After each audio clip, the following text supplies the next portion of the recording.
This theater is built on Copacabana, which is the most famous beach in the world.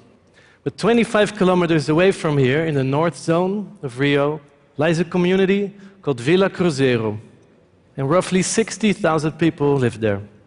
Now, the people here in Rio mostly know Vila Cruzeiro from the news, and unfortunately, news from Vila Cruzeiro often is not good news. But Vila Cruzeiro is also the place where our story begins. 10 years ago, we first came to Rio to shoot a documentary about life in the favelas. Now, we learned that favelas are informal communities. They emerged over the years when immigrants from the countryside came to the cities looking for work, like cities within the cities, known for problems with crime, poverty, and the violent drug war between police and the drug gangs. So what struck us was that these were communities that the people who lived there had built with their own hands, without a master plan and like a giant work in progress.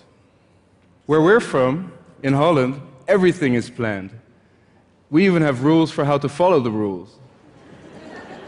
So the last day of filming, we ended up in Vila Cruzeiro, and we were sitting down and we had a drink, and we were overlooking this hill with all these houses. And most of these houses looked unfinished, and they had walls of bare brick, but we saw some of these houses that were plastered and painted.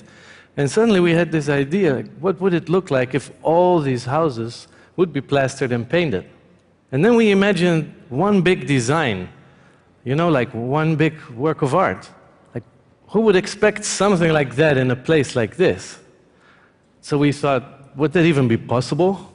So first we started to count the houses, but we soon lost count. But somehow the idea stuck. We had a friend. He ran an NGO in Vila Cruzeiro. His name was Nanko, and he also liked the idea. He said, you know, everybody here would pretty much love to have their houses plastered and painted. It's when a house is finished. So he introduced us to the right people, and Vitor and Mauri became our crew. We picked 3 houses in the center of the community, and we start here. We made a few designs, and everybody liked this design of a boy flying a kite the best. So we started painting, and the first thing we did was to paint everything blue. And we thought that looked already pretty good. But they hated it. The people who lived there really hated it. They said, what did you do? You painted our house in exactly the same color as the police station. In a favela, that is not a good thing. Also the same color as the prison cell. So we quickly went ahead and we painted the boy. And then we thought we were finished. We were really happy. But still, it wasn't good because the little kids started coming up to us and they said, you know, there's a boy flying a kite, but where is this kite? We said, it's art. You know, you have to imagine the kite. And they said, no, we want to see the kite. So we quickly installed the kite way up high on the hill so that you could see the boy flying the kite and you could actually see a kite. So the local news started writing about it, which was great. And then even Guardian wrote about it. Notorious slum becomes open-air gallery. So, encouraged by this success, we went back to Rio for a second project, and we stumbled upon this street. It was covered in concrete to prevent mudslides, and somehow we saw a sort of river in it. And we imagined this river to be a river in Japanese style, with koi carp swimming upstream. So we decided to paint that river. And we invited Rob Admiral, who is a tattoo artist, and he specialized in the Japanese style. So little did we know that we would spend almost an entire year painting that river together with Giovanni and Robinho and Vitor, who lived nearby. And we even moved into the neighborhood when one of the guys that lived on the street, Elias, told us that we could come and live in his house together with his family, which was fantastic.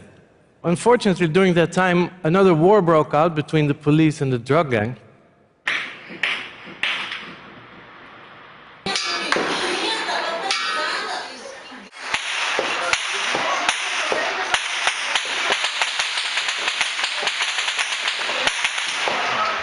We learned that during those times, people in communities really stick together during these times of hardship. But we also learned a very important element, the importance of barbecues. Because when you throw a barbecue, it kind of turns you from a guest into a host. So we decided to throw one almost every other week, and we got to know everybody in the neighborhood.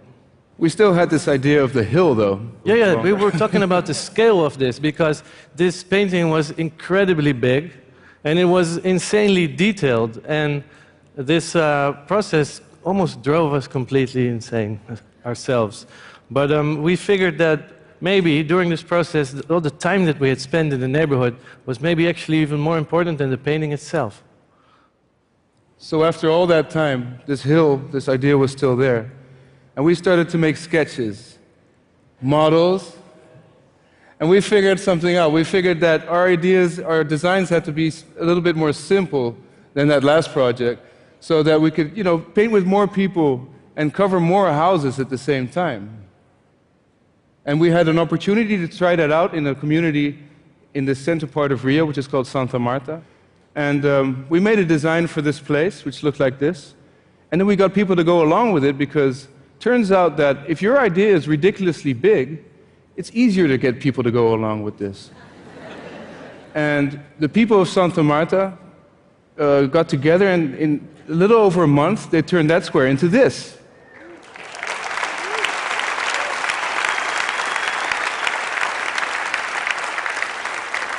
And this image somehow went all over the world. So then we received an unexpected phone call from the Philadelphia Mural Arts Program. And they had this question, if this idea, our approach, if this would actually work in North Philly, which is one of the poorest neighborhoods in the United States. So we immediately said yes. Now we had no idea how, but it seemed like a very interesting challenge. So we did exactly the same as we did in Rio, and we moved into the neighborhood and started barbecuing.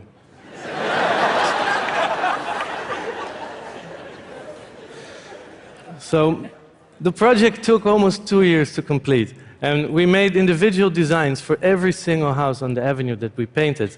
And we made these designs together with the local store owners, the building owners, and a team of about a dozen young men and women. They were hired, and then they were trained as painters, and together they transformed their own neighborhood, the whole street, into a giant patchwork of color.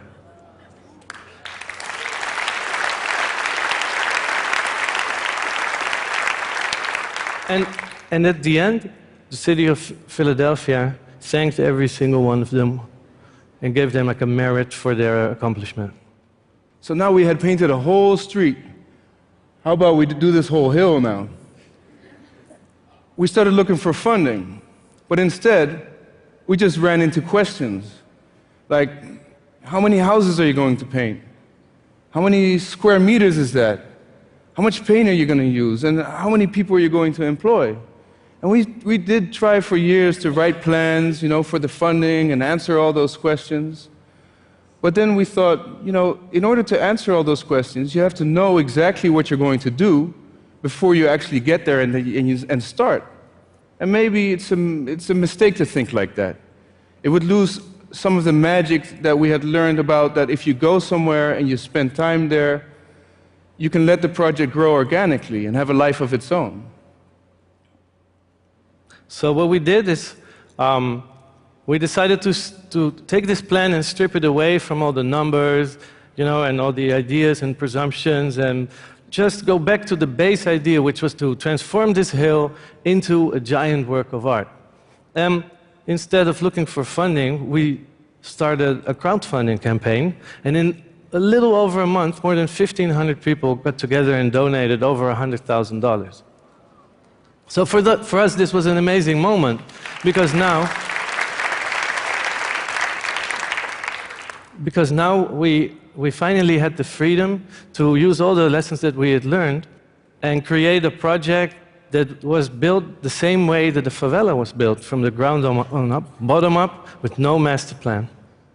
So we went back and we employed Angelo, and he's a local artist from Villa Cruzeiro, very talented guy, and he knows almost everybody there.